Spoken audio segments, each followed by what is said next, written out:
It's Jersey, it's on Jersey Central with Bert Barron, 732-545-9282. Or toll free at 888-545-9282. Your state, your home, your voice. Jersey Central with Bert Barron on the new Talk Radio 1450 WCTC. It is 7:37. We're back on Jersey Central on the new Talk Radio 1450 WCTC, the voice of Central Jersey. Good morning to you. 47, we're going to take a run at 80 today. We'll get your full forecast at 7:45. Another traffic update is on the way, too, from Tom Colangelo to help you get where you got to get to today. And we'll do our contest coming up sometime between now and 8 o'clock as well. It is a Tuesday morning, and always at this time we get to speak with our good friend Barry Blank from National Estate Jewelry Buyers in East Brunswick. He's standing by on the Miller Lite Jersey Central Newsmaker Hotline for this week's edition of What's It Worth. Good morning, Barry. How are you? Good to speak with you again. Miller Lite, huh? Yeah, how about it? I mean, I'm coming in for that keg. You have a keg waiting, right? The kegerator is getting installed as we speak this morning. Yes, exactly. Good to talk to you, my friend. Thanks so much. And before we talk about this week's topic, I just want to quickly revisit something last week. We talked about diamond dust and diamond particles and the repurposing them for tools and for other applications. I heard a discussion yesterday on this radio station where they were talking about there's a cell phone manufacturer is trying to find a way to repurpose exactly what we talked about, dust from diamonds and diamond dust and whatnot, and trying to find a way to build that or manufacture that into what would be some sort of shatterproof or unbreakable cell phone glass. Is that a viable application that you think, Barry? Is that something that you may be able to repurpose this for to make a scratch-proof or a shatterproof cell phone glass at some point? Well, scratch-proof, but in order to do that with diamond material, you'd have to get something so hot to melt the diamond. So I guess conceivable scratch-proof, but glass is soft and it's also brittle. So diamonds are also brittle.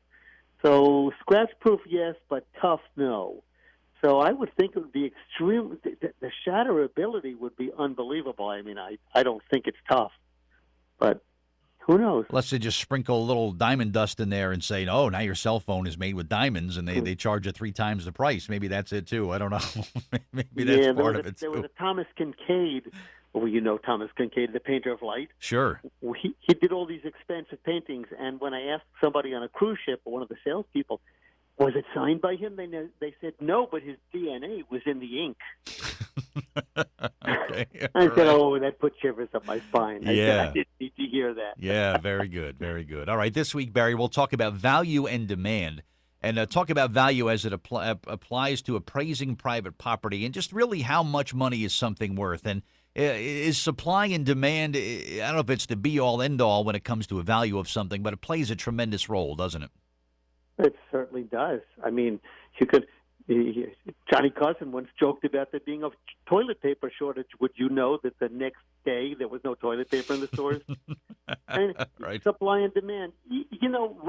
Like companies like Rolex, they produce a fixed amount of each brand a year, period. I don't know the numbers. It's a lot. But they also do marketing to create their name.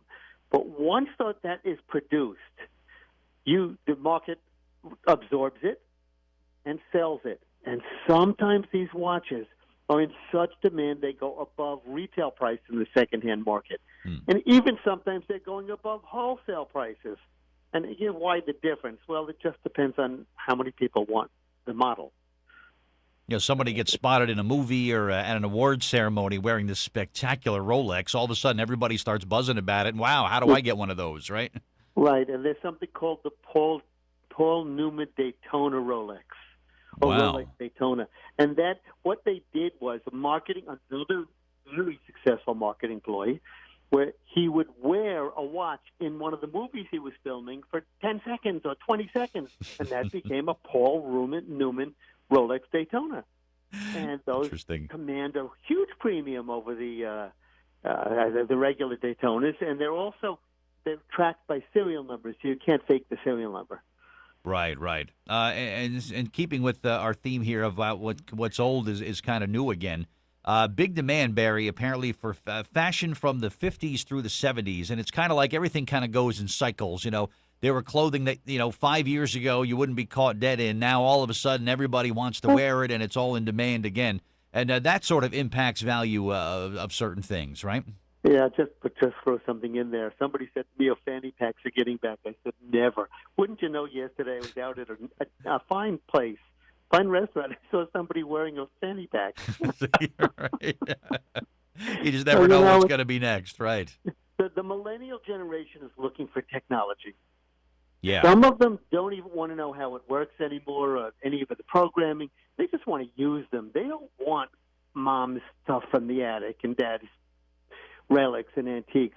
I hear this all the time. I don't want any of their stuff. I mean, I hate to be insulting, or I feel bad, but I don't want their stuff. Right. So. Yep. As long as the polyester suit, the leisure suit doesn't come back in style, I think we'll be okay. I should right? post a picture of me in a leisure suit. That I would love to see. That I would love to see. I'll send it. Designer names and well-known brands, Barry, create a big demand too. You just rattle off a few. Tiffany, Cartier, you probably see the big names all the time. That creates a demand and impacts value, right? It certainly does. Even Louis Vuitton. We recently sold a Louis Vuitton bag for $3,000. Wow. And excuse me, it was a Chanel, a very unusual Chanel, and the retail was $5,600 on the set, and we were able to get $3,000. If we would hold on to it a little longer, we would have gotten more. Wow. And I guess, if we could look into a crystal ball and see what the next trend was going to be, we could adjust accordingly, right, and be ready to go for it. People ask me all the time, what should I look for? And, it's like they bring in the Hess trucks and they bring in all this, that. Now, Hess trucks can have value, even current ones. The ones with the most value, the boxed ones from the first run in the 70s, I think. Okay. And those can bring some nice premiums. And you mentioned boxed one. That packaging impacts the value as well. It's worth much more if the original packaging is part of something like that, right? What we say is as close to the original condition as possible. Okay. And even in coins, U.S. mint boxed sets with all their papers and all their paraphernalia comes. They're listed at that in the coin papers. So we have to see all the papers, and of course never clean the coins. Even if they're dirty and filthy and grimy, don't do anything to them. We need to see it without the cleaning. Interesting. Precious metal prices, Barry, we haven't chatted about that in a while. Gold, silver, platinum, what are the prices looking like nowadays? Well, we look at is price per troy ounce. Now, a troy ounce is actually a different weight than an ounce we weigh ourselves with, which is the ounce avoirdupois. If it sounds funny, it's a French word. But what it is there's 14-point-something troy ounces in the troy pound, and there's 16 ounces in the pound what we weigh ourselves in. So the gold is right now 1307, and people say, well, that's really low. I said 1307 is really high in my estimation because 1307, it's only since 2010 that it's above $800 an ounce. Yeah, I was going to say that seems like a pretty attractive price by my estimation. And silver is $16.22, and people said, well, it was $50. I said, well, it's not going there. It's right now $16.22 an ounce, and I don't think anybody should wait because who knows where it's going to go tomorrow or even today. And the platinum price is $898 an ounce for pure platinum. Do you see a lot of platinum, Barry, in what you do day to day? We see a lot of platinum in jewelry because the engagement rings that I see, and we just bought a 6-carat 42 diamond in the past week or so. Nice stone.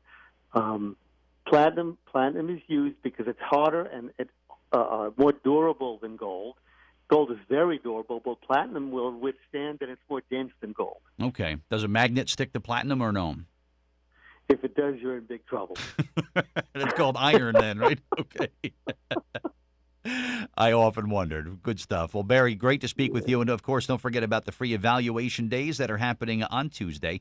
And remember, when you go to see Barry and talk to him or talk to one of his staffers there, They'll make you an offer, an expert. You'll get an expert offer. It'll never be how much do you want for it. It's unethical. They simply don't do that over in East Brunswick. There, Right. They're on Route 18 next to FedEx office. It's 732-257-GOLD, GOLD. And of course, house calls and band appointments available. What's a band? What's a band? A bank appointment. Oh, bank I have appointment. I'm sorry. A typo. Let's see. This was late last night. You typed this up for me, but there you go. Oh, Barry, yeah, I know. great as always. Thanks so much. And next Tuesday, another edition of What's It Worth. All right. We'll bring a band next time. Beautiful. I'll have some Miller Lite. We'll see you then. Yeah. Thank you, Barry. I appreciate it. All right. Jersey Central traffic and weather.